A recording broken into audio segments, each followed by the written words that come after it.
Thank you, Sharon Ferry. You have read us the ending of quite a story. Jesus has told the story about two people from two very different walks of life, from two very different tribes. One extremely rich and the other desperately poor. One from a tribe with their noses so high up in the air that I suspect they were in danger of drowning when it rained. And one from a tribe so very low down that Lazarus was prostrate, flat, lying on the street. Yes, Lazarus was from the poor tribe, but he knew exactly who the rich man was. Lazarus watched every day aching with hunger as the rich man, who tradition has called Dives, which is Greek for rich man, processed to his banquet table and covered in royal purple clothing, ate his fill for all the world and for all of heaven to see. Jesus never tells us that Lazarus wanted to confront the rich man. Jesus doesn't say Lazarus wanted to befriend the rich man or learn his business secrets so that he too could become rich, or even steal from the rich man. What Jesus tells us in the story is that Lazarus just wanted to satisfy his hunger with the scraps from the rich man's clan, from the rich man's table. The scripture lets us know that Lazarus was too weak to actively beg. He was too weak to actively interact or even to request such a thing. He couldn't stop the dogs from licking his sores, his open and running sores. So Lazarus had no energy to ask for alms, to petition for help. All Lazarus could do was lie there being picked at by the dogs. These two men were from two different worlds smacked up against each other. But they were two different tribes. If Lazarus was from the tribe of the helpless, the rich man was from the tribe of the privileged and the powerful. The rich man knew who Lazarus was, but Lazarus was below the rich man's servants. Lazarus was useless. You know ancient theology. If you were so poor and pitiful that you couldn't even beg, whose fault was it? Whose fault was it? It was yours. It was yours. Your situation was of your own doing. You had done some sin that God was punishing you for. You were not even worthy to live off of the scraps of the table. So the rich man might have said, "Be gone, Lazarus. I don't need to do anything for you." But, as happens with the rich and the poor alike, no matter what tribe you come from, Lazarus and Dives, the rich man, both died. And when the rich man died, I am sure he was buried with all of the pomp and circumstance that went with his station. But according to Jesus, he ended up in Hades, and just as Lazarus had been tormented on earth by dogs, the rich man was now tormented in hell by flames. Jesus doesn't tell us anything about Lazarus' burial. Instead, Jesus just said that Lazarus was carried away to rest in the bosom of Abraham. Do you all know that old spiritual? Rock of my soul in the bosom of Abraham. Rock of my soul in the bosom of Abraham. That's where that comes from. Oh, the tables were now turned. But the rich man, even in his death, thought Lazarus should find some way to serve him. Father Abraham, even though no scrap from my table eased Lazarus' hunger during his life, send Lazarus now from your bosom of comfort to dip the tip of his finger in water and cool my tongue. Why? Because I, the rich man, am in agony in these flames. I need to be comforted. And Abraham, the father and progenitor of the chosen people, spoke to the rich man as a relation. Father Abraham said, "Child, don't you remember in your life when you had all of the good things and Lazarus was in torment? You've switched places. There is a great chasm that divides us, and nobody can pass between the two. But the rich man was not through having something for Lazarus to do. Well, then, Father Abraham, rouse Lazarus from your bosom and send him to my father's house, for I have 5 brothers, so that they may be warned and not end up as I have. But Abraham said, your brothers have Moses and the prophets. Let them listen to them. But the rich man persisted. If someone like Lazarus should rise from the dead, then they would believe. And then Abraham said, if they don't listen to Moses and the prophets, they are not going to listen, even if someone should rise from the dead. Now, there is no doubt that while the rich man was talking about Lazarus rising from the dead, Jesus, in telling the story, was foretelling his own resurrection.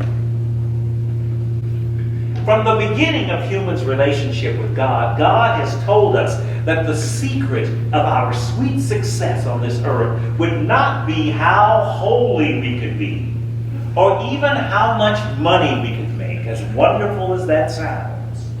But the secret of our success would be how kind and how empathetic and how welcoming we could continue to be to our sisters and our brothers, to our fellow humans. How many times have we read in the First and the Second Testament, the Old and the New Testament, take care of the widows and the orphans, help those lying on the side of the road, honor the little children and let them come unto me, for of such is the kingdom of God. All through the First and Second Testaments. Jesus wasn't the first to say that. Jesus was the first to live that. Jesus said to not live our lives in some way for others was to separate ourselves from the presence of God. You and I, in our quest for success and acceptance, have joined many tribes. We participate in the family tribes. Anybody here come from a family? I see almost everyone said yes. Some of us participate in the education tribe. Many of us go to the gym. We participate in the health tribe. And all of us at one time or another love to participate in the leisure tribe. Tribes define who we are and what we think are important. We speak the same language. We share the same beliefs. With people continually being shot and killed in racial ghettos around the United States, many of us secretly wonder, well, why don't the people just move? Why don't they get their families out of those danger zones? The answer may well be, people like living near people, like being near customs, like being near relations, like being near the families of their birth. We remember our schools. We remember our churches back there. They make up our tribes. They form our high context. We are oftentimes as connected to people who hold our histories as slaves may be to their masters. So in some way, we all live in tribes, feeling that if we move too far away from our tribe, something in us will die. And so, to be true to our tribe, we make allowances. To stay in the old tribe sometimes is to pretend not to see. Until finally we don't see who is in, who is out, who is persecuted, who is tormented, who may be starving to death right on our doorsteps, right in front of our dinner tables. You and I saw how many young people were drawn to Bernie Sanders as he talked about ending war and doing something about school loans. For many young voters, Bernie Sanders became their leader, and around him they formed a tribe. Tomorrow, and for the next two debates after that, the Republican candidate and the Democratic candidates have to, among other things, seek to win young voters who have had their tribe destroyed and dismantled, have had their beliefs and their common language taken away. Should be an interesting couple of weeks. When the ancient church started, they gathered together to meet every day. Now you and I are proud of ourselves if we see each other once a week. But however we conceive of ourselves as church, Jesus calls us to be the kind of tribe that does what Jesus sent us to do, so that eventually the world won't need this blessed institution anymore because we have heaven in our view. The church is constantly evolving. We are a teeming tribe, not always on the same page, but if we are successful working to do the will of God.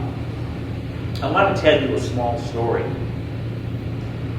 Although I am the oldest person in Little White Chapel, you all may remember a time when if a young girl showed up at the doors of a church and she was unwed and she was with child, there may not have been a place for her to participate in the full fellowship and community of the church. I know none of you went to churches like that, but I remember when those people, young women who found themselves with children and who weren't married, were not necessarily welcome in church. And their little children were called by a name that we don't use in polite society anymore. And they were separated out as different and less than. So I was talking to a woman who belongs to the Christian Women's Fellowship at another church in a country far, far away. And she's in her late 80s. And she said, our janitor's granddaughter showed up at church, 18 years old, and pregnant with twins. And I said, well, how pregnant was she? She said, she had the twins later that day. I said, so how is the church going to treat this 18-year-old unmarried? She said, we're planning a baby shower. I can't talk to you anymore. I've got to go out and buy onesies. Do you see how our theology as a church is changing and evolving? How our sense of ourselves is different? We are called to welcome the stranger and make all welcome, not judge, to welcome. That is what God calls this institution to do, until one day this institution will be no more and heaven will be in our